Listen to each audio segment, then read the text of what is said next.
My name is John Gamble and I'm the Health and Safety Consultant Stroke Advisor for Rapidfix. The problem with dust on a building site is you can see some dust and some dust you can't see.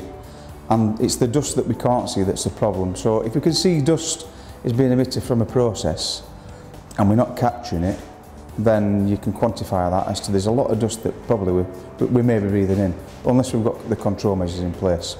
It's predominantly the taping joint and the plastering aspect that provides the biggest problem.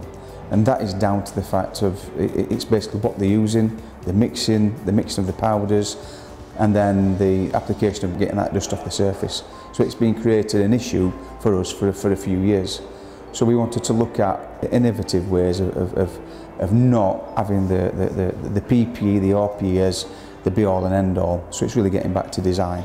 We just want to be happy that we've got a system that we know what it is, how it works, what it does, and that it's effective.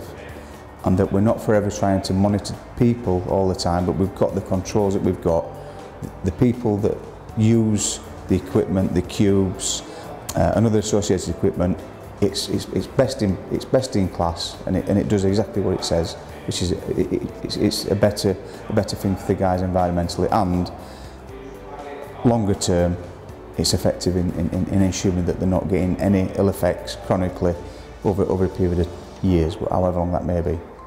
Using the dust blocker basically has enabled us to be happy that we've got people in an area where we've got the conventional local exhaust ventilation on power tools, and we've got other things in place such as the last line of defence, the PPE, but it's really what's in the room with the people at the time, and removing the airborne particulates and the dust from the atmosphere, and that will give us peace of mind that is capturing what it needs to capture. We then move away from people having chronic effects in later life. And we remove the potential of them breathing in what we don't want to breathe in. We've got a cleaner environment for them as well. So hopefully this is like another level of protection that will aid the people that we want to do certain activities on site. I would recommend the MAXVAC Dustblocker, yes, definitely. It's changing what we do, and it's offering us a tool that basically gives us a better working environment for the people that we expect to do the hands-on work for this company.